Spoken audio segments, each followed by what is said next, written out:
Okay, ladies and gentlemen, we actually already started the discussion, but I still want to introduce our panelists. Some of them don't need an introduction, you know them very well, like Jerome Vacher, who is a resident representative of the IMF office here. Jerome is almost a year in Ukraine, right? So you know the country pretty well now, I guess. Okay, next to Jerome, I have Mr. Jose Ramon Leon Lora, who is the first counselor and head of the Economic Cooperation and Regional Development section of the EU delegation. And next to Mr. Leon Lora, I have a David Mille, who is the Counselor for Economic Affairs of the US Embassy. And then we have Vladimir Lavrenchuk, who is a very famous banker in Ukraine, and another person who doesn't need to be introduced, I think. He runs the biggest European bank here, and will probably give us alternative view on what's going on in the banking system.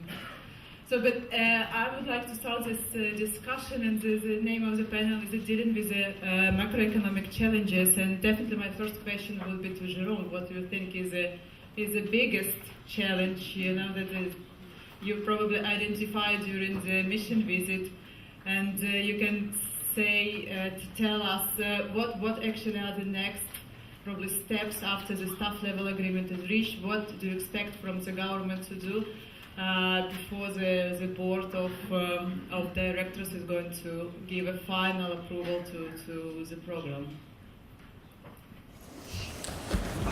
So, first of all, maybe let me say a few words about our assessment of the economic situation, and then I will tell you a bit about the next steps as far as we see them at the moment. On the economic situation, you mentioned what is, you asked what is the biggest challenge. We have a number of challenges to address in the economy. Those challenges are basically macroeconomic imbalances that we have been seeing accumulating over the years. We had, until the beginning of this year, pegged an overvalued exchange rate, which basically drove the current account deficit to close to 9% of GDP. With a lack of competitiveness and a stagnation of both exports and GDP. We had a level of reserves which fell to a very low 2 months of imports. We had a fiscal deficit which was close to 4.5% of GDP. To this, you would have to add the quasi-fiscal deficit in the energy sector, in Naftogaz in particular. And basically, we had a budget for 2014 as it was initially adopted at the end of, proposed at the end of last year, which was basically unsustainable and based on optimistic macroeconomic assumptions at the time. That meant that basically, in our assessment, the combined budget deficit and the deficit of Naftogaz would have been basically over 10% of GDP, which with the current account deficit like we have is just not possible. This is probably without corrective measures, I guess. Without correcting measures, absolutely. So this is the situation that basically emerged.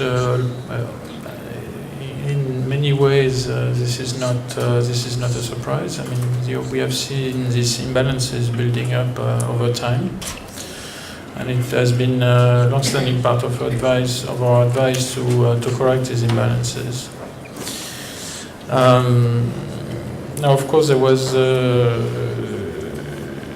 there was an intense economic and political turbulence at the beginning of this year. And we have to commend the authorities for achieving stabilization and in many ways in very difficult circumstances. So now turning to the different steps in our negotiations, we initially sent what we call a fact-finding mission, basically to assess the economic situation, assess and quantify the potential financing needs. We received excellent cooperation from the very beginning, which has really helped in accelerating the process and allowing us to start negotiations on a new standby arrangement with Ukraine. We issued a press release on March 27 where we indicated that we basically reached what we call a staff level agreement. So it's an agreement basically reached with the authorities. It's subject, as you mentioned, to approval by the IMF management and the executive board of the IMF, which comprises all of our member countries. The consideration by the executive board is expected in April. Basically, following the authorities' adoption of a strong and comprehensive package of actions to stabilize the economy and also to create the conditions for sustained growth. We have, of course, an internal procedure that also we have to respect. So we are trying to move as fast as possible, but it is important that basically first action is taken, and then we'll have a consideration by the board with a report that will be reviewed by the board. That's basically where we are. Given you have identified several areas that need to be dealt with, including the fiscal policy, energy policy. Quite little time passed after the mission visit, but how do you assess the government's progress along these lines? Was there a progress? Was it a good progress, or there was no progress? What is your general assessment? I mean, we generally feel that there is a strong reform momentum in Ukraine at the moment. We would like to build on this reform momentum to basically both stabilize the economy and create conditions for higher growth.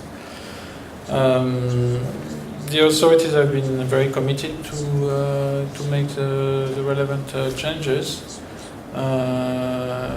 As I said, we are looking forward to the reforms that will be put in place. So far, the commitment has been strong, and as I said, also we have received excellent cooperation. So you still expect them to deliver, right? Okay. Okay. Thank you, Jerome.